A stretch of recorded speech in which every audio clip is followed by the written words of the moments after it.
কিন্তু আজকের এই নওশাদ সাহেব, একে আবার সাহেব বললে ভুল হবে, এবার সাহেব বললে আমাদের বলে ভয় পায়, এই জন্য সাহেব বলাটা আমি ছেড়ে দিয়েছি। এই নওশাদকে বলি, একটা কাজ আপনি তো করতে পারছেন, বরং কিছু সমাজ বিরোধী একত্রিত করেছেন, কিছু সিপিএম এর লাল ঝান্ডাধারী গুন্ডা পান্ডা তাদেরকে একত্রিত করেছেন ভিতর থেকে, ভাঙড়ে একটার পর একটা ঘটনা ঘটাতে চাইছেন, আর কিছু নেতা তৈরি নেত্রী তৈরি করেছেন। আমার তো ঘৃণা হয় তাদের নাম বলতে। যেখানেই সভা হচ্ছে আরাবুল ইসলামের নামে গালাগালি, যেখানেই সভা হচ্ছে তৃণমূল কংগ্রেসের নামে গালাগালি। এই নোংরামি কতদিন চালাবেন, কতদিন চলবে? আর বিভিন্ন জায়গায় যেভাবে উস্কানিমূলক কথাবার্তা বলে এই ভাঙড়ের পবিত্র মাটিটাকে অপবিত্র করার চেষ্টা করছেন, আগামী নির্বাচনে ভাঙড়ের মানুষ কিন্তু তার জবাব দেবে। এটা কিন্তু আপনারা মনে রাখতে হবে নওশাদ, এটা তুমি মনে রেখো। ওয়ান সাইড গেম করেছো। কেমন সেই, আমি আর ওই ভাষাটা আর বলবো না, কিরকম ভাবে কি হয়ে গেছে যাকে বলে, আর নয়, অনেক হয়েছে, অনেক হয়েছে। আজকের বাংলায় মমতা বন্দ্যোপাধ্যায়ের উন্নয়ন চলছে, বাংলায় শান্তি চলছে, একতা চলছে, ঐক্য চলছে। আজকের কেন্দ্রের সাম্প্রদায়িকতার বিরুদ্ধে তৃণমূল কংগ্রেস লড়াই করছে, আজকের হিন্দু মুসলমানের দাঙ্গার বিরুদ্ধে তৃণমূল কংগ্রেস লড়াই করছে, আজকের মসজিদ মন্দির ভাঙার বিরুদ্ধে তৃণমূল কংগ্রেস লড়াই করছে। দেশ জুড়ে যারা অরাজকতা তৈরি করছে, বিশৃঙ্খলা তৈরি করছে, এই নওশাদ তাদের হাতে হাতে মিলিয়েছে। আমি একদম অন ক্যামেরা চ্যালেঞ্জ করে বলছি, বিজেপি দালালি করছে আর ভাঙড়ে এসে ভাঙড়ের মানুষের জন্য মায়া কান্না কাটছে। এই দ্বিচারিতা কতদিন চলবে ভাঙড়ের মাটিতে? জন্ম থেকে মৃত্যু পর্যন্ত যদি মানুষের উপকার করে থাকে তৃণমূল কংগ্রেস করেছে। একজন মানুষ কবরস্থানে শ্মশানে গেলে তাকে যদি 2000 টাকা দিতে হয়, তৃণমূল কংগ্রেস দিচ্ছে।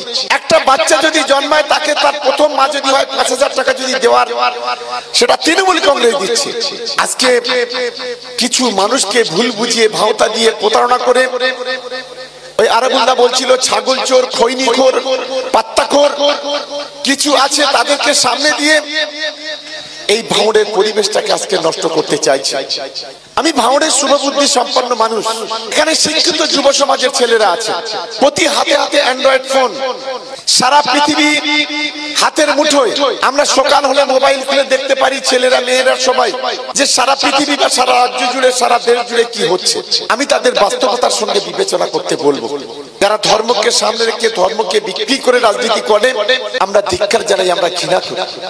আমি এখানে যারা মুসলিম মানুষ আছে, যারা আমাদের মুরব্বী মানুষ আছেন, যারা মুসল্লি মানুষ আছেন, যারা মুত্তাকিন মানুষ আছেন, বুজুর্গ আছেন, আমাদের মাওলানা সাহেব হুজুররা আছেন, আমাদের ইমাম সাহেবরা যারা আছেন, আমি তাদেরকে একটা প্রশ্ন করতে চাই। ইসলামের আদব, ইসলামের কায়দা, ইসলামের রীতি, ইসলামের নীতি, ইসলাম কি বলে, তার যে অপব্যাখ্যা যে আজকে যারা করছে, ফুরফুরা শরীফের তকমা দিলে আপনারাও তাকে সমর্থন করে দিচ্ছেন। আমি এই প্রশ্নটাই গানের রাইট থেকে শুরু করে এই গোটা চাল তাবেড়িয়া, গোটা ভাঙড়ের মানুষের কাছে, আজকের এই মিডিয়ার মাধ্যমে গোটা বাংলার মানুষের কাছে করতে চাই। আজকে যন্ত্রণা তো এক জায়গায় ওদের। আবার একটা খবর শুনলাম নাকি নওশাদ বলেছে ও নাকি অভিষেকের বিরুদ্ধে নাকি ভোটে দাঁড়াবে। ওরে বাপ রে বাপ, শালা কুজোরও চিত হওয়ার জানি শুধু ইচ্ছা হয়, সেটা তো আমি এতদিন জানি না, এখন একটু ভালো করে বুঝতে পারলাম। কেমন করে জাত করে ভাঙড়ে, সেই ইতিহাসটা আমি বলবো না। ও কেন তপস্যা করলে এখানে জিততে পারতো, তার অনেক ঘটনা। আমরা সঠিকভাবে হয়তো ক্যান্ডিডেট নির্বাচিত করতে পারিনি, মনোনীত করতে পারিনি, আমাদের ব্যর্থতা, যার কারণে আজকের ভাঙড় হেরেছে। ভাঙড় হারার জায়গা নয়। ভাঙড়ের অধিকাংশ মানুষ, আমি মনে করি 70% মানুষ কংগ্রেসপন্থী, তৃণমূল কংগ্রেসপন্থী। একটা সময় যারা কংগ্রেস করতো তারা তৃণমূল কংগ্রেস করে, এটা আমাদের বুঝতে হবে।